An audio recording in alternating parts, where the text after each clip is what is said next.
हिंदी में यूपीएससी की तैयारी से संबंधित प्रोग्राम्स को देखने के लिए सब्सक्राइब करें स्टडी IQ IAS हिंदी। नमस्कार साथियों, मैं कुणाल आप सभी का study IQ IAS Hindi YouTube channel पे स्वागत करता हूं। हमारी आज की क्लास में हम लोग बात करने वाले हैं वंतारा की, क्योंकि प्रधानमंत्री नरेंद्र मोदी ने आज ही वंतारा का उद्घाटन किया, जिसके साथ ये चर्चा अब तेज हो रही है कि फिलहाल ये वंतारा है क्या और ये किन मामलों में खास है। तो ये क्लास में आगे बढ़ते हैं और जानते हैं इन सभी प्रश्नों के उत्तर। तो सबसे पहले न्यूज़ देखते हैं क्या कह रही है। तो हमारी न्यूज़ का कहना है PM Modi इनोग्रेट्स wild life centre at Vantara, spends adorable movements with animals. तो देखिए, सिर्फ और सिर्फ प्रधानमंत्री ने वंतारा का उद्घाटन ही नहीं किया है, बल्कि यहाँ जानवरों के साथ कुछ अच्छे लम्हे भी बिताए हैं, और जिसके बाद हमें कुछ ऐसी तस्वीरें देखने को मिल रही हैं। अब फिलहाल इसके बाद ये मामला आ जाता है कि वंतारा है क्या। तो देखिए, हम लोग आजकल जलवायु परिवर्तन पे बहुत ज़्यादा बातें करते हैं।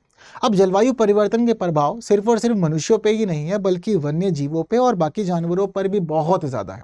अब ऐसी स्थिति में वन्य जीवों के संरक्षण के लिए प्रयास किया जाना भी ज़रूरी है, क्योंकि जलवायु परिवर्तन के कारण उनके आवास लगातार विनाश का सामना कर रहे हैं, और इसी विनाश के कारण वन्य जीवों की संख्या निरंतर घट रही है और वे विलुप्ति की कगार पर पहुंचते जा रहे हैं। अब यहाँ ज़रूरी हो जाता है कि पहले की तुलना वन्य जीवों के संरक्षण के जो प्रयास हैं वो अच्छे और बड़े स्तर पर किए जाएं, ताकि उनका जीवन बचाया जा सके। अब इसी प्रकार की ही एक पहल ये वंतारा भी है, जिसके लिए कहा जाता है कि Vantara star of the forest.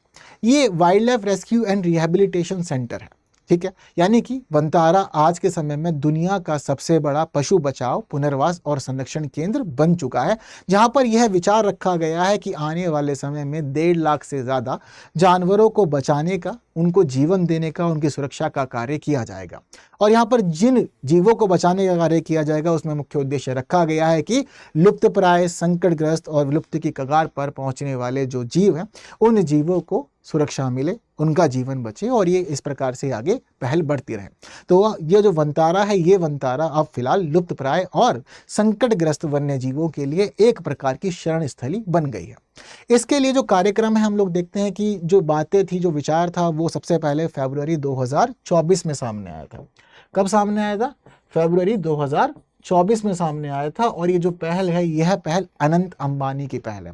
बता चुका हूं मैं आप लोगों को कि Reliance industries and Reliance foundation के द्वारा इसकी घोषणा की गई थी। तो ये वंतारा जो पहल है, ये अनंत अंबानी की पहल है और अनंत अंबानी के द्वारा ही इसको स्थापित किया गया है, जिसमें यह कोशिश की जाएगी कि घायल, उपेक्षित, खतरे वाले जीव को बचाने का कार्य किया जाए, और इस वंतारा के तहत उन जीवों को पूरी की पूरी देखभाल मिले, पूरा इलाज मिले। इसके अलावा उनके पुनर्वास के लिए सारे के सारे कार्य हो, और ये पूरा का पूरा कार्य हेल्थ एक्सपर्ट्स के माध्यम से कंप्लीट किया जा रहा है। सारे के सारे जो विशेषज्ञ हैं, विशेषज्ञों की देखभाल में ही यहाँ पर वन्य जीव रहते हैं, और वन्य जीवों को यहाँ पर पनपने के लिए, उनके जीवन के लिए सभी अनुकूल प्राकृतिक दशाएं भी अवेलेबल कराई जा रही है।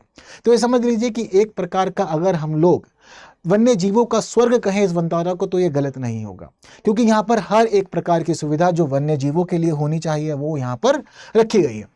यहाँ पर उनके लिए पूरी की पूरी पर्यावरणीय दशाएं तैयार रखी गई हैं। पर्यावरणीय दशाओं को यहाँ पर बहुत अच्छे से इस वजह से भी तैयार किया गया है, क्योंकि ये जो वंतारा है, इस वंतारा को गुजरात के जामनगर में स्थापित किया गया है, और जामनगर में इसे जिस क्षेत्र में स्थापित किया गया है वो रिलायंस की ही अपनी एक रिफाइनरी कॉम्प्लेक्स है। और हम लोग यहाँ पर ये भी देखते हैं कि ये जो रिफाइनरी कॉम्प्लेक्स है, ये रिफाइनरी कॉम्प्लेक्स जामनगर की ग्रीन बेल्ट में पड़ता है, और इसको बनाया गया है 3500 एकड़ के क्षेत्र में, ठीक है। 3500 एकड़ के क्षेत्र में बनाया गया है। तो इस वजह से जो क्षेत्र है काफ़ी ज़्यादा बड़ा हो जाता है, और इसीलिए यहाँ कोशिश की जाएगी कि 1.5 लाख से ज़्यादा वन्य जीवों के संरक्षण का कार्य यहाँ पर चले। हालांकि पर्यावरणीय दशा यहाँ सब कुछ रखी गई हैं, पेड़ बहुत सारे हैं, सभी चीज़ें व्यवस्थित हैं, और यहाँ पर वन्य जीव अच्छे से रह सकते हैं, सब अनुकूल उनको यहाँ मिलेगा। लेकिन जब कभी अगर किसी जीव को परेशानी होती है, उसकी हड्डी टूट जाती है, या वो चोटिल हो जाता है, या किसी और प्रकार की समस्या का सामना करता है, तो उन सभी समस्याओं के समाधान के लिए यहाँ पर डॉक्टर्स की एक बड़ी टीम रखी गई है। और केवल डॉक्टर्स की टीम ही नहीं रखी गई है, बल्कि यहाँ पर एक उन्नत बहुविशिष्ट वन्य जीव अस्पताल भी स्थापित किया गया। यानी कि जो उन्नत तकनीकों से सुसज्जित अस्पताल होना चाहिए वन्य जीवों के लिए, वह पूरा का पूरा अस्पताल यहाँ पर तैयार है, और यहीं पे वन्य जीवों की इलाज, उनका ट्रीटमेंट, उनका ऑपरेशन, ये सारा का सारा काम चल रहा है। ये समझ लीजिए कि ये अस्पताल अपने आप में इतना ज़्यादा उन्नत है कि यहाँ पर जानवरों के हिसाब से अलग अलग डिपार्टमेंट बटे हुए हैं। जैसे हम लोग देखते हैं ना कि जब हम लोग अपने इंसानों के हॉस्पिटल्स में जाते हैं तो हमें पता चलता है कि हाँ, ऑर्थो का डिपार्टमेंट अलग है, न्यूरो का डिपार्टमेंट अलग है, बाकी और डिपार्टमेंट अलग अलग है। ठीक उसी प्रकार से ये जो हॉस्पिटल बनाया गया है वनतारा में, ये हॉस्पिटल भी इसी प्रकार से अलग अलग डिपार्टमेंट्स में बटा हुआ है। और यहाँ पर जानवरों के लिए हर एक प्रकार की मशीन भी रखी गई है, चाहे उनका MRI करवाना हो, CT स्कैन करवाना हो, ICU की देखभाल होनी चाहिए या फिर नवजात ICU होना चाहिए। इसके अलावा विशेष गहन देखभाल यूनिट्स बनाए जाना, ऑपरेशन थिएटर्स बनाए जाना, एंडोस्कोपी, अल्ट्रासाउंड, हर एक प्रकार की मशीन, हर एक प्रकार की तकनीक यहाँ वनतारा में वन्य जीवों के लिए स्थापित की गई है। और इसी के तहत हम लोग देख पा रहे हैं कि वनतारा में वर्तमान में 200 से ज़्यादा हाथी, 300 से ज़्यादा बड़ी बिल्लियाँ, जिसमें बाघ, शेर, जगुआर, तेंदुआ, 300 से ज़्यादा शाकाहारी जीव और 1200 से ज़्यादा सरीसृप यानी कि रेप्टाइल्स यहाँ पर सुरक्षित हैं। और उनके संरक्षण का कार्य, उनको बढ़ावा देने का कार्य, उनके प्रजनन का कार्य, ये सारा का सारा कार्य वनतारा में किया जा रहा है। और केवल जो विशेष प्रजातियां हैं उनके लिए ही नहीं, बल्कि जो दुर्लभ प्रजातियां हैं उनके संरक्षण का कार्य भी किया जा रहा है। वनतारा में कुछ दुर्लभ प्रजातियां भी पाई जा रही हैं, जिसमें 2 सर वाला सांप, 2 सर वाले कछुए, इसके अलावा कैराकल। पहले कैराकल भारत में बहुत ही ज़्यादा आम हुआ करता था, जनरली देखने को मिल जाता था, लेकिन कैराकल अब दुर्लभ हो गया है बहुत ज़्यादा। अब ऐसी स्थिति में उसके संरक्षण का कार्य भी यहीं हो रहा है। तो वनतारा समझ लीजिए कि बिल्कुल वन्य जीवों के लिए एक स्वर्ग की तरह है, जहाँ इनको सारी पर्यावरणीय दशाएं भी मिल रही है, हेल्थ ट्रीटमेंट भी पूरा हो रहा है यहाँ पर, और सभी चीज़ें बेहतरीन हैं, उनके जीवन के अनुकूल है। इसी वजह से वर्तमान में वनतारा की बहुत ज़्यादा चर्चा हो रही है। तो ये सभी बातें आप लोग नोट डाउन करके ज़रूर रखिएगा, क्योंकि आपके आने वाले एग्जाम्स में पूछी जा सकती है।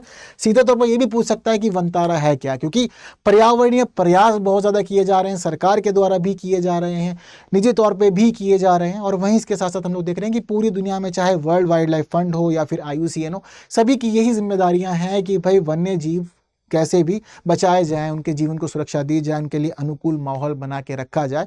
तो उसी के तहत एक इस प्रकार की पहल का सामने आना, जो दुनिया के सबसे बड़े पशु बचाव, पुनर्वास और संरक्षण केंद्र के रूप में आज जानी जा रही है, अपने आप में बहुत ही ज़्यादा विशेष और खास हो जाती है। यहाँ पर बात जो है, ये बात सिर्फ यहीं तक ही खास नहीं है। जब प्रधानमंत्री नरेंद्र मोदी यहाँ गए थे तो उन्होंने यहाँ जाने के बाद में वनतारा को प्राणी मित्र राष्ट्रीय पुरस्कार से भी सम्मानित किया है। और वनतारा को प्राणी मित्र राष्ट्रीय पुरस्कार पशु कल्याण के क्षेत्र में कॉर्पोरेट कैटेगरी के लिए दिया गया है। तो ये बात भी आप लोग जरूर से याद रखिएगा। बस इस क्लास में इतनी ही महत्वपूर्ण बातें थी जो आपके जानने के लिए बहुत ज़्यादा ज़रूरी थी। बाकी फिलहाल वीडियो इन्फॉर्मेटिव लगी है तो बाकी साथियों तक शेयर जरूर करना है। जिन्होंने लाइक नहीं किया, लाइक भी कर दीजिएगा। बाकी की बातें करेंगे आने वाली और क्लासेस में कुछ नए विषयों के साथ। तब तक के लिए दीजिए मुझे विदा। Thank you so much. जय हिंद। हिंदी में UPSC की तैयारी से संबंधित प्रोग्राम्स को देखने के लिए सब्सक्राइब करें स्टडी IQ IAS हिंदी।